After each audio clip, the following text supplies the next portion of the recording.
Assalamualaikum semua.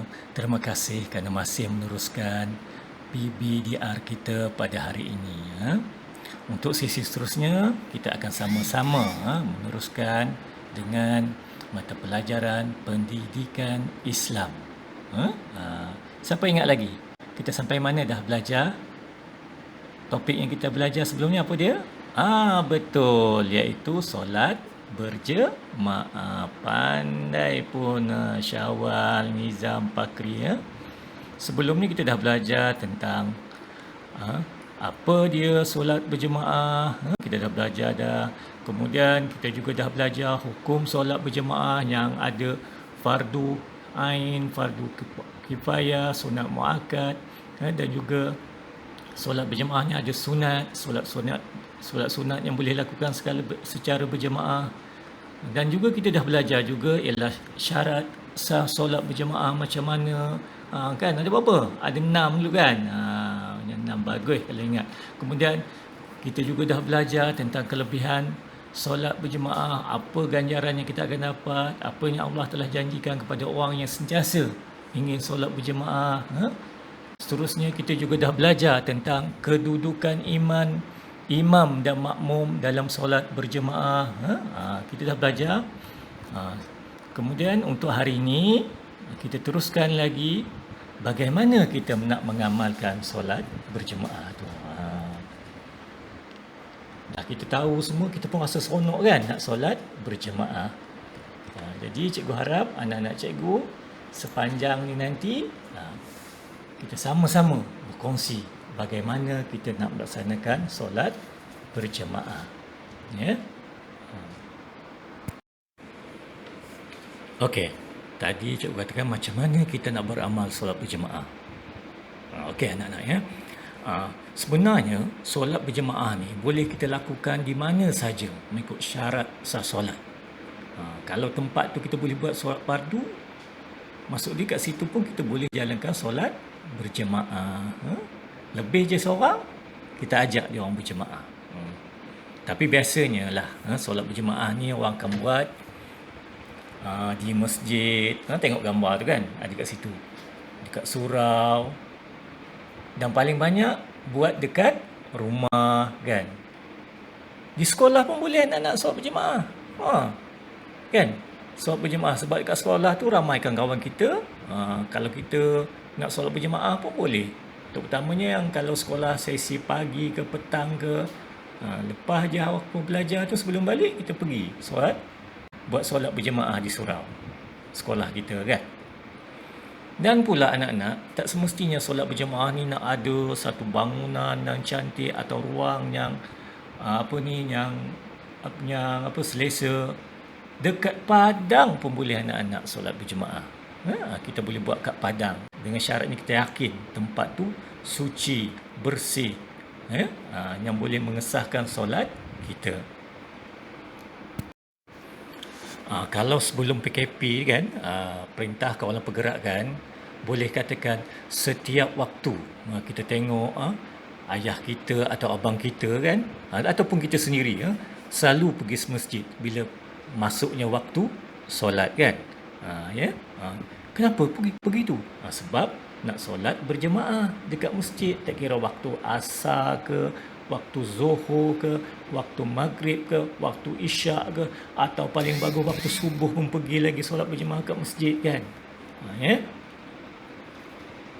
Ataupun paling kurang orang lelaki dia akan seminggu, orang lelakinya mukallaf yang tak ada uzur apa-apa, uzur daripada syarak, paling kurang seminggu sekali dia akan pergi masjid.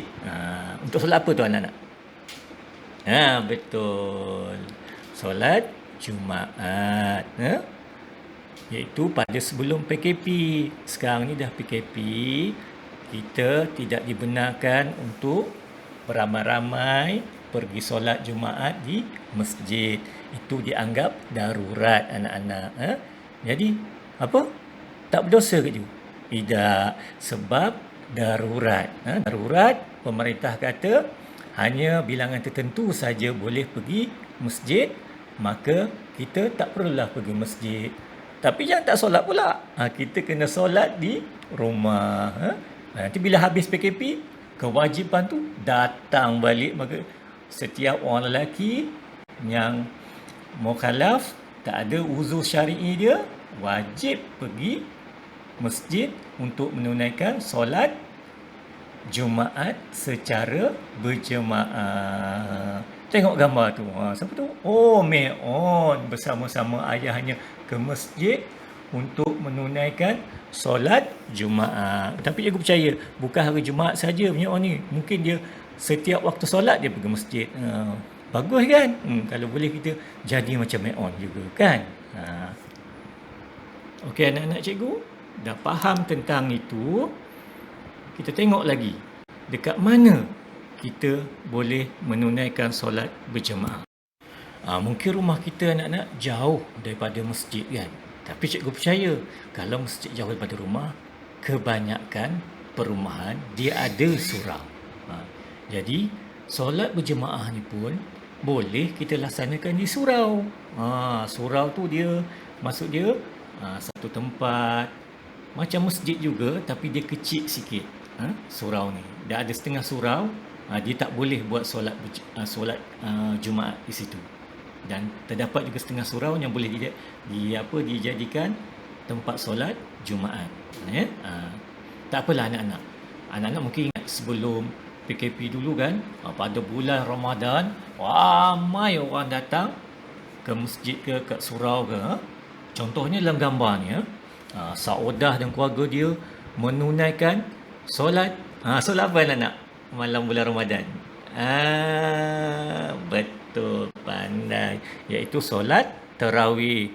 Di mana Saudah ni dia pergi dengan mak dia, pergi dengan keluarga dia, pergi ke surau untuk solat tarawih pada bulan Ramadan. Kerana solat tarawih ni hanya ada pada malam bulan Ramadan saja. Cikgu percaya anak-anak pun kan macam tu juga. Kalau rumah jauh daripada masjid, pergi ke surau untuk solat berjemaah. Tak kira lah solat apa, bukan tunggu bulan Ramadan saja kan. Nanti lepas PKP lah, jangan pergi sekarang. Sekarang ni masih lagi tak dibenarkan. Cikgu percaya setiap sekolah ada surau. Siapa tahu kat mana sekolah kita? Betul. Itu dekat dengan blok kemahiran hidup kan, dekat situ ada surau kita. Jadi kalau kita ada kawan, kita boleh ajak dia solat berjemaah dekat surau tu. Cuba tengok gambar tu. Wah, siapa tu? Leman dengan rakannya menunaikan solat berjemaah di surau sekolah dia. Bagus Leman tu. Semua kita ramai budak lelaki pergi solat berjemaah. Budak perempuan pun ada. Mungkin kat belakang tu kita tak nampak saf belakang tu kan. Jadi anak-anak cikgu, kita boleh solat berjemaah di sekolah. Kan? Dekat surau sekolah. Kalau tak kat surau sekolah, dekat bilik PPKI ni pun kita boleh solat berjemaah. Tengok cikgu nak solat tu, ikut sekali solat. Kalau mana tahu ayah lambat ambil ke nak balik, ikut cikgu terus solat berjemaah. Banyak pahala kita dapat. Berapa? Betul, 27 kali ganda. Kadang-kadang apabila sekolah buat program kan, melibatkan ramai orang yang berada di sekolah, sampai tak muat surau sekolah kita kan, kita boleh juga buat solat berjemaah di padang. Di padang sekolah tu boleh. Kita yakin je tempat tu bersih, kita buat solat berjemaah di situ dekat padang sekolah. Dan kita sepanjang program tu lah. Apa program yang biasa kita berkumpul ramai-ramai dekat sekolah? Betul. Kadang-kadang ada perkemahan kan, sampai 3 hari 2 malam. Orangnya ramai, surau tak muat. Jadi kita boleh buat solat tu di padang. Kita tengok kawasan bersih, kita yakin tak ada najis kat situ, kita pakat-pakat dengan kawan-kawan, setiap waktu solat nanti kita solat kat sini. Jadi solat ni boleh dibuat ke mana-mana saja. Jadi kawasan tu bersih dan suci daripada najis. Okey anak-anak, tempat yang paling senang untuk kita buat solat berjemaah ialah di mana? Rumah kita lah. Tak payahlah kita rasa nak pergi ke sana, ke sini, nak buat solat jemaah, tambah dalam waktu PKP ni. Dan kita rasa banyak sekatan-sekatan yang boleh memudaratkan. Jadi, kita buat solat berjemaah tu di rumah kita. Kita solat berjemaah dengan ayah kita, dengan abang kita, dengan mak kita, dengan kakak kita, dengan adik-beradik kita. Jadi, siapa-siapa saja boleh jadi imam. Tapi syaratnya mestilah lelaki dan tahu hukum dan syarat-syarat sah solat, maka dia bolehlah jadi imam. Mak tak boleh. Kalau ada je makmum lelaki, yang jadi makmum tu lelaki, maka perempuan tak boleh jadi imam. Yang kita dah belajar dulu. Perempuan hanya boleh jadi imam untuk makmum perempuan. Ingat lagi tak? Tengok. Atan.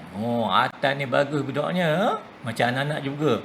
Menunaikan solat fardu berjemaah bersama keluarga di rumah dia. Di rumah dia anak-anak. Atan tu siap jadi imam lagi. Bagus Atan ni. Kalau boleh, kita nak jadi macam Atan tu kan.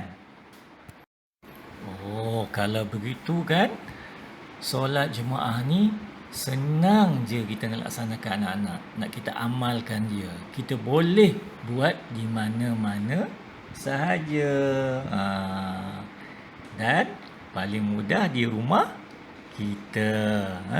Pada waktu sekarang ni dekat rumah lah paling mudah buat solat berjemaah. Jadi anak-anak, marilah kita sama-sama memudayakan solat berjemaah dalam kehidupan seharian kita. Kerana banyak ganjarannya kita dapat sebagaimana kita dah belajar sebelum ni kan. Kita kena paksa-paksa diri anak-anak untuk solat berjemaah. Okey anak-anak. Nanti kalau selepas ni jawab soalan yang cikgu bagi. Dia tahu ya.